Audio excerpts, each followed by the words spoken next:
அனைவருக்கும் வணக்கம். இந்த பதிவை கட்டாயம் பாருங்கள் என்று பெற்றோர்கள், ஆசிரியர் பெருமக்கள் மற்றும் இளம் பிள்ளைகளை தொடக்கத்திலேயே கேட்டுக்கொள்கிறேன்.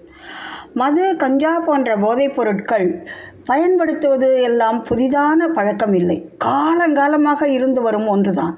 ஆனால் அதை தேடிப்போய் பயன்படுத்துபவர்களின் காலம் போய் அவற்றை பயன்படுத்த தூண்டும் வகையில் பள்ளி, கல்லூரி பிள்ளைகள், இளைஞர்களை குறிவைத்து வியாபாரம் செய்யும் யுக்திதான் அதிர வைக்கிறது. பப்ஸ் என்று சொல்லப்படும் இடங்களை உருவாக்கி அவைகளில் போதைப் பொருட்களை விற்றல். இயற்கையான கஞ்சா போன்ற போதைப் பொருட்களை தாண்டி அதிலும் குறிப்பாக பாலியல் உணர்ச்சியை தூண்டும் வகையில் சில வேதிப்பொருட்களை, அதாவது கெமிக்கல்ஸ் பயன்படுத்தி செயற்கை முறையில் தயாரிக்கப்பட்ட போதைப் பொருட்களை விற்றல். ஐயையோ அப்படின்னு சொல்ல தோணுதில்ல? அதுதான் நடந்து கொண்டிருக்கிறது நாடு முழுவதும். குறிப்பாக தமிழகத்தில் பெரிய பிரபலமான அரசியல்வாதிகள் மற்றும் திரைத்துறை பிரபலங்கள் மூலமாக என்ற செய்தி எங்களை போன்றோரை மிகவும் அதிர்ச்சியடைய செய்திருக்கிறது. பிள்ளைகளை, கேழ்வரகளை நெய்வடியுதுன்னா கேப்பானுக்கு புத்தி எங்கே போச்சும்பாங்க எங்கள் கிராமத்தில். காசு சம்பாதிக்க யாரோ இவற்றை விற்க நம் பிள்ளைகள், குடும்பங்கள் அழியணுமா? சிந்தியுங்கள் பெற்றோர்களே, ஆசிரியர் பெருமக்களே. உங்கள் அனைவரிடமும் ஒரு முக்கியமான வேண்டுகோள். பெற்றோர்களே, உங்கள் பிள்ளைகளை கண்காணியுங்கள். அவர்களின் நண்பர்கள் யார் யார் என்று தெரிந்து வைத்துக் கொள்ளுங்கள். பக்குவமாக பேசுங்கள். ஓராண்டுக்கு முன்பு கீரனூர் என்ற ஊரில் ஆடுகள் தொடர்ந்து திருடப்படுவதை அறிந்து அதை கண்காணித்து பிடிக்கப் போன காவல்துறை அதிகாரியை வெட்டி கொன்ற 3 பிள்ளைகளின் வயது என்ன தெரியுமா? 9, 14, 19. விசாரணையில் அவர்கள் மூவரும் கஞ்சா பழக்கம் உள்ளவர்கள் என்று தெரிய வந்துள்ளது. இப்படி பரவலாக கோடீஸ்வரன் வீட்டு பிள்ளைகள் முதல் கூலி வேலை செய்யும் வீட்டு பிள்ளைகள் வரை கஞ்சா போன்ற போதைப் பொருட்கள் பழக்கம் வேரூன்றி இருக்கிறது என்பது மிகவும் வருந்தத்தக்க செய்தி. லேசாக நாக்கில் தொட்டு வைத்தால் போதுமாம், போதை ஏறிவிடுமாம். இதுபோல் வகை வகையான விதங்களில் இந்த கொடிய பழக்கம் சமூகத்தில் வேரூன்றி இருக்கிறது. சமீப காலங்களில் இந்த பழக்கத்திற்கு அடிமையான பிள்ளைகள் பின்னர் அதிலிருந்து மீண்டு வருவது என்பது மிகவும் கடினம் என்கிறார்கள் மருத்துவர்கள் மற்றும் உளவியலாளர்கள்.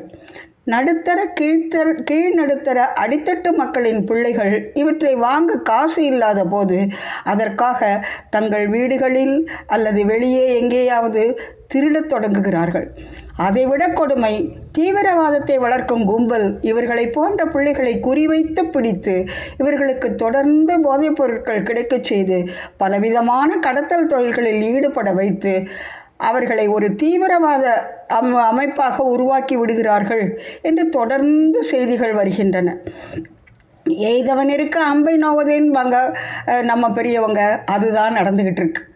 டச் ஸ்க்ரீன் என்று ஒழுங்காக சொல்லக்கூட தெரியாத கூலி வேலை செய்யும் அம்மாக்கள் என்னிடம் வந்து அந்த ஃபோனை வாங்கி தரலைன்னா தூக்கு போட்டுக்குவேன், மருந்தை குடித்து செத்துருவேன்னு சொல்கிறாம்மா எங்கள் பையன் இல்லை பொண்ணு அப்படின்னு சொல்லி அழும்போது, செத்தா சாகட்டு விடு அப்படின்னு அரக்கத்தனமாக நானே எத்தனையோ பேர்களிடம் சொல்லியிருக்கிறேன். ஆமாம் நண்பர்களே, அந்த ஃபோனை வாங்கி கொடுத்து அதில் கண்டதையும் பார்த்து அதன் மூலம் வேண்டாத வயதுக்கு மீறிய வேலைகளை வரம்பு மீறி செய்து காவல்துறையில் மாட்டி பெற்றவர்களை காவல் நிலையம், நீதிமன்றம் என்று அலையென்று அலைய வைத்து பல வகைகளில் அல்லாடிய 3 பெற்றோருக்கு ஆத்திரம் வந்தாலும் பெற்றோரை திட்டிவிட்டு மனசு கேட்காமல் கடந்த 2 ஆண்டுகளாக என்னால் முடிந்த பண உதவிகளை செய்து கொண்டிருக்கிறேன் நண்பர்களே. எல்லாம் டாஸ்மாக் மற்றும் கஞ்சா விஷயங்கள் தான். அந்த அனுபவம்தான் போதைப்பொருள் கடத்தும் கும்பலின் தலைவன் தமிழகத்தைச் சேர்ந்தவன்.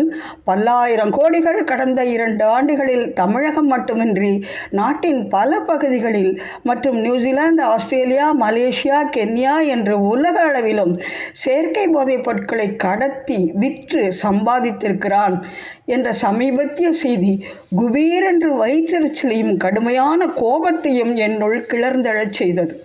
கண்ணீர் போனால் பிள்ளை என்பார் என் அப்பா. ஆம், எதில் செல்லம் கொடுக்க வேண்டும், எதில் கண்டிப்பு காட்ட வேண்டும் என்று பெற்றோர்களுக்கு கட்டாயம் தெரிந்திருக்க வேண்டும். வீட்டில் கண்டிக்கப்படாத பிள்ளைகள் கட்டாயம் ஒரு நாள் வீதியில் தண்டிக்கப்படுவார்கள் என்பதை மனதில் கொள்ள வேண்டும். பள்ளி மாணவிகள் பீர் பாட்டிலுடன் பஸ்ஸில் ஏறி கலாட்டா செய்த காணொளி காட்சிகள் சமூக வலைத்தளங்களில் சில மாதங்களுக்கு முன் வந்தன. அப்போ தப்பு எங்கே தொடங்குது? வீடுகளில். தோளுக்கு மிஞ்சினா தோழன் என்பார்கள் நம் பெரியவர்கள். அவர்களிடம் எல்லா விஷயங்களையும், குறிப்பாக ஆண் பெண் உறவு வரை எல்லாவற்றையும் ஒரு பருவகாலத்தில் 13 வயதுகளில் கோடிட்டு காட்டிவிட வேண்டும். உட்கார வைத்தும் சில விஷயங்களை அவர்களிடம் மனம் விட்டு பேச வேண்டும். சிலவற்றை உங்கள் நடத்தைகள் மூலம் அவர்களை புரிந்து கொள்ள வைக்க வேண்டும். நீங்கள் சொல்லிக் கொடுக்கவில்லை என்றால் தப்பான புரிதல்கள் அவர்களுக்கு வேறு யாரோ மூலம் கிடைக்கும். அதுவும் இந்த ஆண்ட்ராய்டு கைபேசி காலத்தில் மிக எளிதாக இது போன்ற விஷயங்கள் பரவி விடுகின்றன. வெளியில் எது நடந்தாலும் மறக்காமல் பயப்படாமல் எங்கள்கிட்ட சொல், உனக்கு நாங்கள் இருக்கிறோம் என்று அவர்கள் மனதில் பதியும்படி பேச வேண்டும். 2000-2002 ஆண்டுகளில் எங்கள் ஒரே மகனோடு படிக்க 7-8 பிள்ளைகள் மாறி மாறி எங்கள் வீட்டில் தங்கி படிப்பார்கள். அவர்களிடம் என் கணவர் முன்னாள் அமெரிக்க அதிபர் கிளின்டன் மற்றும் சரவணபவன் ஹோட்டல் முதலாளி ராஜகோபால் போன்றவர்களின் முறை தவறிய உறவுகள் எப்படி அவர்கள் சம்பாதித்து வைத்திருந்த நற்பெயர்களை ஒரே நொடியில் அழித்து விட்டன என்பதை தெளிவாக எடுத்துச் சொல்வார். அவர் வேலை செய்த கம்பெனியில் சேல்ஸ் மற்றும் பர்ச்சேஸ் ஆகிய 2 துறைகளிலும் வேலை பார்த்தவர். அதனால் அவர் அலுவலக வேலையாக நாட்கணக்கில் வெளியூர் போய் தங்கும்போது எப்படி தங்கும் ஹோட்டல்களை தேர்ந்தெடுப்பார் என்பதையும் அந்த பிள்ளைகளிடம் விவரமாக எடுத்துச் சொல்வார். அதேபோல் நண்பர்களுடன் சேர்ந்து மது அருந்தும் போது எப்படி கவனமாக இருக்க வேண்டும், ஒரு எல்லைக்குள் நிறுத்தி கொள்ள வேண்டும் என்பதையும் தெளிவாக விவரமாக சொல்வார். எப்படி நண்பர்களை தேர்ந்தெடுக்க வேண்டும் என்பதையும் நாங்கள் அந்த பிள்ளைகளிடம் அடிக்கடி சொல்லிக்கொண்டே இருப்போம்.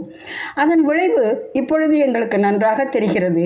எல்லோரும் சூழ்நிலை காரணமாக ஒரு மது அருந்தினாலோ இல்லை பார்ட்டியில் பங்கெடுத்துக்கிட்டாலோ ஒரு எல்லைக்கு மேலே போகிறதில்ல.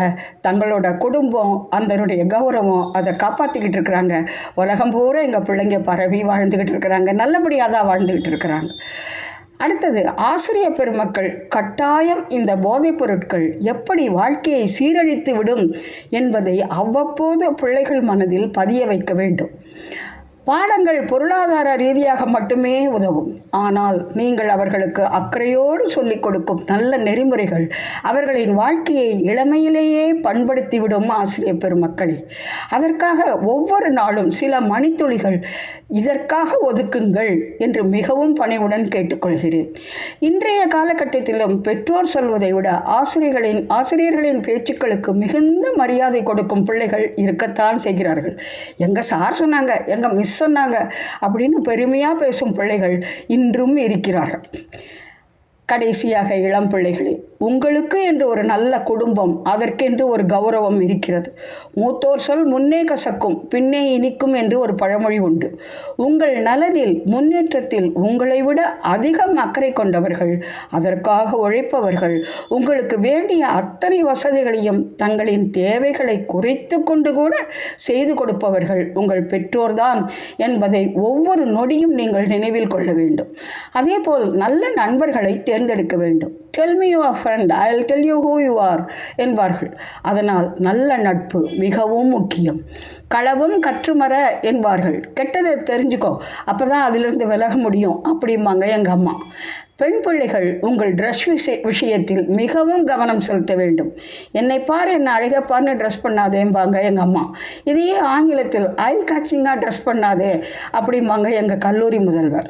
நானும் என் கணவரும் 20 ஆண்டுகளுக்கு மேல் தொண்டு செய்த ஒரு நல்ல தொண்டு நிறுவனத்தை நிறுவிய இருவரில் ஒருவரான நாங்கள் எல்லோரும் அக்கா என்று அழைக்கும் பெண்மணி யார் நம்மை பார்த்தாலும் நம்மோட ட்ரெஸ் மற்றும் பாடி லாங்குவேஜ் நம்மை விட்டு 2 அடி அவர்களை தள்ளி நிற்கும்படி டீசெண்டாக இருக்க வேண்டும் என்பார். பெண் குழந்தைகளின் உடை விஷயத்தில் பெற்றோர், குறிப்பாக அம்மாக்கள் ஸ்ட்ரிக்டாக இருக்க வேண்டும் என்பது இந்த 73 வயது முதியவளின் கருத்து. மொத்தத்தில் நம் வாழ்க்கை நம் கையில் பிள்ளைகளா? நல்லவனாவதும் தீவனாவதும் பெற்றோர், குறிப்பாக அன்னை வளர்ப்பதில்லை. அடுத்து, ஆசிரியர்களின் கனிவும் கண்டிப்பும் நிறைந்த வழிகாட்டுதல்களிலே அவற்றை கடைபிடித்து நல்ல வாழ்க்கை வாழ முயற்சி எடுப்பது பிள்ளைகள் மனங்களிலே, கைகளிலே.